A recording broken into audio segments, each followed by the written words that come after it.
In this programme, we explore the impact of tourism and development on Tibet. As the landscape transforms, what might the future hold for such a unique culture and identity?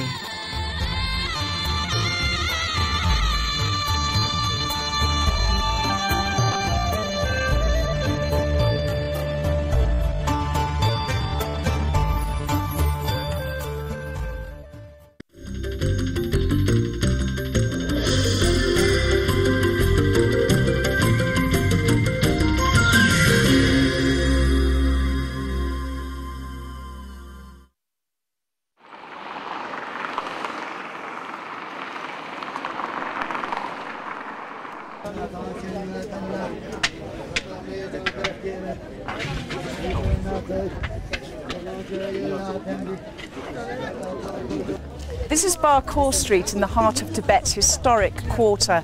It's full of devout Buddhists and pilgrims and local markets. But the past 20 years have transformed Tibet. Now, much of this development is taking place in the western side of the city, but you can see the clues to modernity even here. Looking around, I can see the signs are in Chinese, the language of commerce now. Further down the street, I saw the big signs for the brands that have now arrived in Tibet. And there's also more tourists. So what does all of this mean for Tibetan culture? Is all of this change in line with a rich tradition steeped in history and Buddhist values? This is the Jokang, the most revered temple for pilgrims to Lhasa. From the roof, I get a precious glimpse into the mystical heart of Tibet in the modern age. There's the tamping sound of workers as they repair the centuries-old building.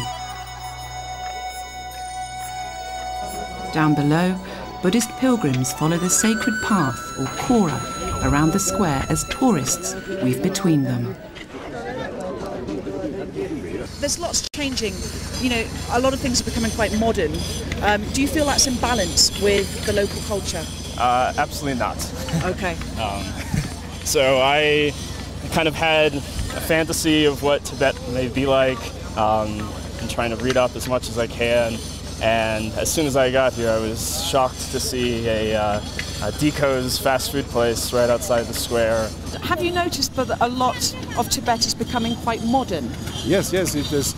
I was here the last time, it was 4 years ago, and I see there is increasing, the city gets bigger and even cleaner. For me is Tibet, the Buddhism and this way must be kept here, because this is the way, the reason why tourists come to see the Tibetan way of Buddhism. I came by train, and I know the railway is one of the motors of modernizing Lhasa, but I think one should be careful and not to overdo. So to balance modernization? Yes, balance modernization. Yes. Not too many car traffic, not to become like all the other Chinese cities, I say quite frankly. I stood out on the street this morning and I watched traffic going from our hotel, and the traffic I saw was every conceivable mode of transportation, from bicycles to mini bikes to... The only thing I didn't see was a skateboard. The Potala Palace lies between the historic east and modern west side of Lhasa. Lhasa became the capital of Tibet during the 17th century, but it's probably changed more in the past 20 years than in the last 1,000. Most of the population's Chinese, and this historic Tibetan quarter is only about 4% of the city. But just to be here is like being in another world. There are devout Buddhist pilgrims here. In the distance I can smell the incense as well, which means I must be near the Rameshe monastery, where I'm going to meet a local Tibetan who's trying to preserve its historic walls and their spiritual meaning. At the entrance, these pilgrims are performing full-body prostrations. The gesture shows reverence to the Buddha, his teachings and the spiritual community. Inside, the chanting of monks.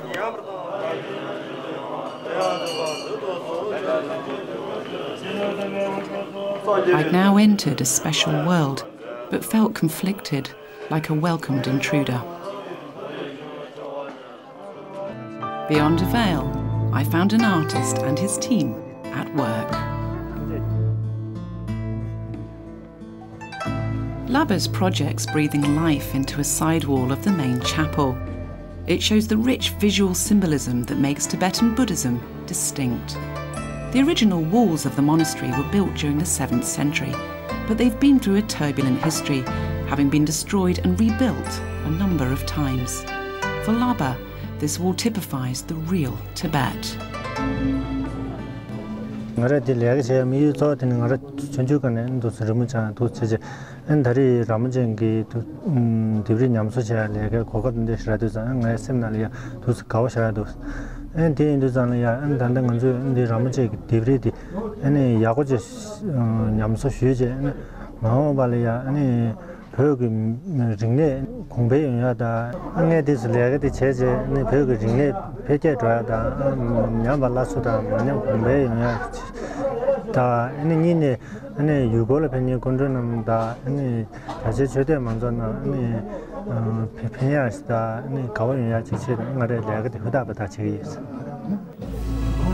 Laba and his team are keeping an ancient Tibetan art form alive by using natural mineral paints to restore this wall painting. It's a panoramic montage of Buddhist deities. Many of these painters are younger generation Tibetans, a hopeful sign that this tradition will carry on into the future. Local pilgrims, the government and other contributors fund this type of initiative. For Laba, what mattered was getting the job done.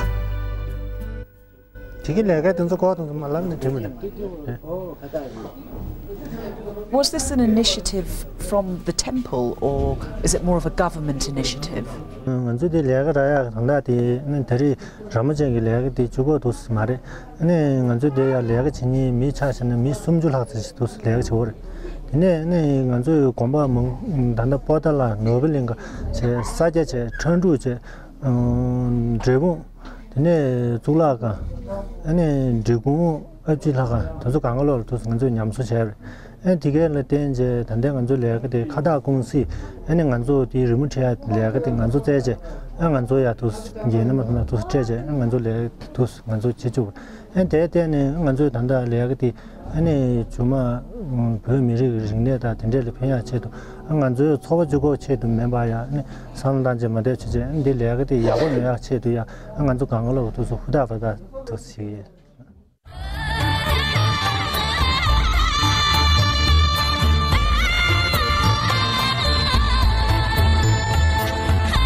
From Lhasa's historic quarter to the base of a more remote monastery. In terms of Lhasa as the city, do you find it a modern city? Do you think it's changing, or do you think it's kept its historic traditions? It's changing too fast. Changing too fast? Yeah, terrible. Why do you say that? Yeah, all those culture. And then now high new buildings and factories. Do you think it fits in with local Buddhist values? No, absolutely not. Why not?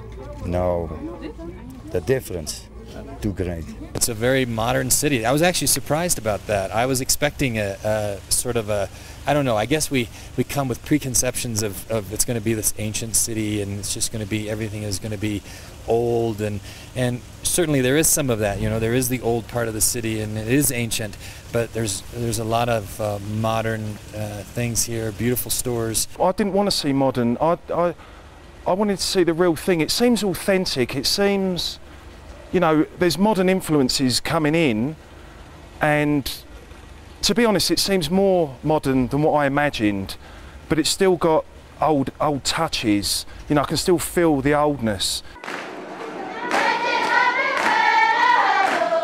The tamping sound of workers at Sera Monastery. This is a renowned tradition for workers around Tibet. If you ever come here as a tourist, it'll be hard not to be in awe of what you see.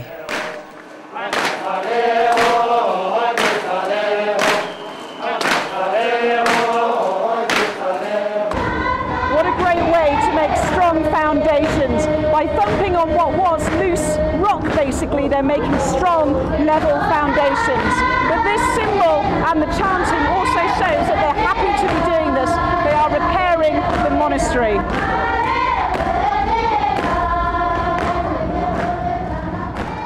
What a mind-blowing way to start a hard day's work. 如果一个文化是固化的，那么也就不成为文化。那么现在我们所谓这些文化呢，就是尤其是藏文化，它是一个活的文化。活的文化它必须是在变化当中，然后发展，然后是这个演化。那么这样以后呢，就是说这个文化它没有一个固定的一个就是概念，说就是这个文化就是这么样的一个东西，然后再不能变。所以说呢，就是这种全球化也好，文化的这个就是外来文化的影响，你必须要面对。但是在面对过程当中，你如何去发挥你的优势，然后传承你的这种文化核心，这个是关键所在。每年都有这种文化这个使团到这个国外。那么什么意思呢？一个是传播我们藏族传统文化，另外一个呢，我们到国外去学习先进的文化，把这种先进的这个文化的这种因素或者这种技艺，就是能够吸收到我们传统文化里面，让传统文化生存发芽更好。But is it possible to look beyond outward appearance to preserve the values at the heart of Tibetan culture? Here, temples and monasteries are the spiritual domains of core belief. This is Sera Monastery, just north of Lhasa. It was founded during the early 15th century. Now, we're really fortunate to be filming here as it's a holy place, but it may also symbolise a pressing issue. There is concern that Buddhist values are becoming less distinct as Tibet modernises. There's considerably fewer monks here than there used to be. So I'm going to meet with a local Lama monk from the monastery to see if I can find out more.